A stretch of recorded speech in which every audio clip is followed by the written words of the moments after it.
Olá, prontos? Pois bem, vamos direto ao assunto. Existe uma problemática a respeito da predestinação que gira em torno do erro de supor que Deus predestinou o homem natural para a salvação, pois o pó voltará ao pó como era, sendo que o homem em si é apenas pó, fica evidente que a salvação nada tem a ver com o homem natural, e sim com o espírito, pois este foi o único que foi predestinado para a salvação. Sim, pois ele retornará para o Pai. E como bem sabemos, o Pai, o Filho e o Espírito, estes três são um só. Ou seja, desde o princípio a salvação é com respeito a Deus e não ao homem. Por isso a necessidade do homem nascer do Espírito, ou melhor, de Deus despertar no homem. Veja bem, Jesus mesmo afirma: ninguém jamais subiu ao céu, senão aquele que de lá desceu. Ou seja, só há uma maneira do homem entrar no céu, e é se tornando um com Cristo. Entenda, as Escrituras afirmam no livro de Efésios, capítulo 4, versículo 4, que há um só Espírito. Sendo assim, se você nascer do Espírito, você fará parte da Trindade, que é o Pai, o Filho e o Espírito. Aí entramos em um dilema, pois, de qualquer maneira, o homem natural foi predestinado à morte. Pois se ele não nascer do Espírito, ele voltará ao pó como era. E se vier a nascer do Espírito, o homem natural será desfeito. Como podemos testificar, é evidente que o único que foi predestinado para a salvação eterna é Cristo, pois só ele possui imortalidade, pois é um com Deus. Daí podemos entender as consequências que se seguem a respeito das crianças recém-nascidas, pois no meio religioso se acredita que se um bebê vier a morrer, estará salvo no reino dos céus. Veja bem, no céu não entra carne e sangue. E, segundo as Escrituras, o primeiro homem é nascido da carne, o segundo é espírito. Ora, isso significa que se um ser humano morrer, quer seja velho, quer seja um bebê, sem ter nascido do espírito, jamais entrará no reino dos céus. Daí podemos entender que os eleitos de Deus não são seres humanos, e sim seres espirituais, pois o verdadeiro cristão possui a natureza de Cristo. Daí, novamente, os equívocos, tanto por parte de Jacó Armínio como de João Calvino, ao ter interpretado as Escrituras Sagradas segundo os preceitos e ilustrações humanas, pois a Trindade fala por si só. Sim, pois existe nela apenas o Pai, o Filho e o Espírito. Ora, não se vê homem algum na Trindade. O que se vê é Jesus pedindo a Deus: não peço que os tire do mundo, mas assim como eu e tu somos um, sejam eles um em nós. Veja, nessa descrição que Jesus afirmou que ele e Deus são um só. Sendo assim, ele descreveu apenas dois, o Pai e o Filho. Por isso ele pede para que o homem seja um com eles, nascendo do Espírito, para assim formar a Trindade. Pois o homem verdadeiro é representado pelo Espírito de Deus e não pela natureza humana do homem carnal. Tendo isto por base, podemos perceber que a Trindade não está completa, pois falta a participação do Espírito. E para que isso se concretize, Deus precisa do homem, pois é através dele é que o Espírito será gerado. Segundo o livro de João, capítulo 14, versículo 23, Jesus respondeu e disse-lhes: se alguém me ama, guardará a minha palavra, e meu Pai o amará, e viveremos para ele e faremos nele morada.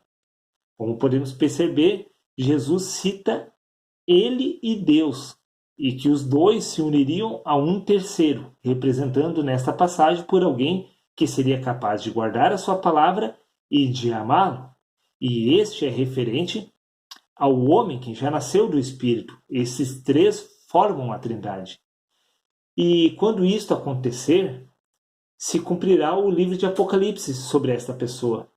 Isto mesmo, pois isto aconteceu com os profetas, com Jesus, com seus discípulos e com o apóstolo Paulo. O livro de Apocalipse não retrata um acontecimento histórico da humanidade referente a um evento único, e sim que ele é único para cada pessoa, pois o Apocalipse, ou seja, a revelação de Deus, já aconteceu com todos estes que mencionei, e o mundo ainda não acabou, pois a volta de Cristo se deu para Paulo. Veja bem, Paulo presenciou o poder e a glória de Cristo, e ele apareceu vindo do céu, e Paulo não morreu, e sim recebeu um novo nome, se cumprindo assim a profecia a respeito de Apocalipse sobre a vinda dele. Pois de Saulo passou a ser Paulo. E o próprio Paulo afirma no livro de 2 Coríntios capítulo 5, versículo 17, que todas as coisas haviam se tornado ou haviam se feito novas para ele, se cumprindo assim novamente as escrituras de Apocalipse. E não somente sobre Paulo, pois Abrão passou a se chamar Abraão, Pedro se chamava Simão, Jacó passou a ser Israel. Enfim, isso tudo testifica da passagem de Apocalipse que diz no capítulo 3, versículo 12: Ao vencedor darei a ele o meu novo nome. Veja, fazendo assim alusão que todos que nascem do Espírito se tornam um com Cristo, recebendo assim o seu novo nome. Ou seja, esse Apocalipse, essa revelação divina é concedida apenas sobre os que estão ou aos supostos eleitos de Deus, e não a todos os homens.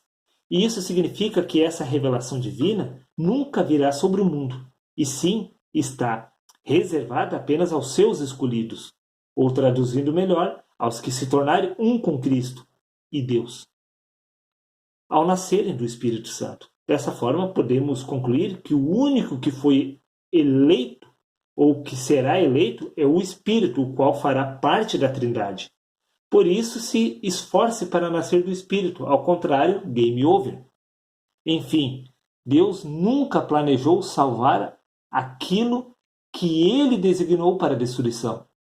Ou ignorais que do pó foste formado e que ao pó tornarás. Além do mais, as Escrituras afirmam que o homem é gussano e que ele não passa de verme, e que ele possui uma natureza contrária do Criador. Sim, o homem é inimigo de Deus. Por isso, pare de clamar por esta vida. Sim, por esta natureza que foi designada à destruição. Pois Jesus deixou relatado que aquele que insistir em salvar sua vida irá perder a salvação. Com base nisto, fica evidente que não há salvação fora de Deus, ou seja, fora da Trindade. Ou você se torna o Espírito nascendo de Deus, ou fim de jogo.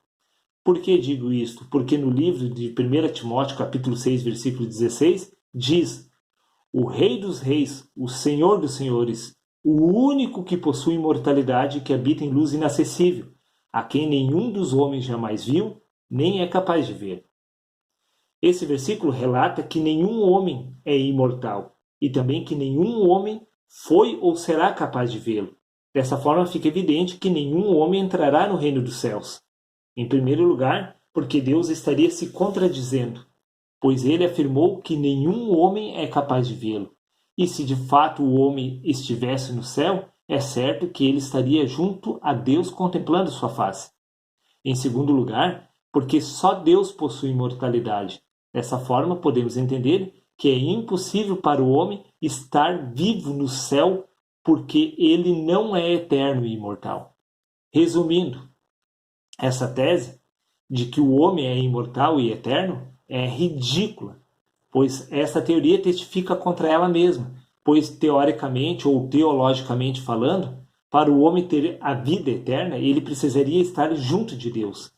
A problemática que se levanta é que no inferno o homem estaria separado de Deus, porém, mesmo assim, sofrendo eternamente. Ou seja, no fim das contas, todos seriam eternos e imortais.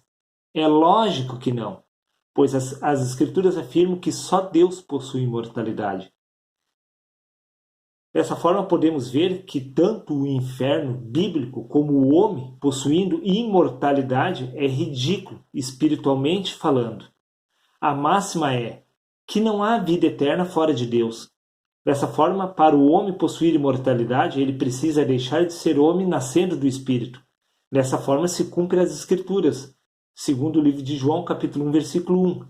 No princípio era o Verbo estava com Deus e o Verbo era Deus. Ou seja, no princípio era o Pai, o Filho e o Espírito.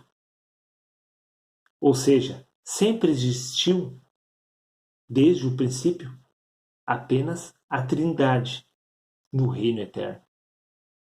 Bom, reflita e chegue a um consenso por você mesmo. Da minha parte seria isso. Um abraço a todos.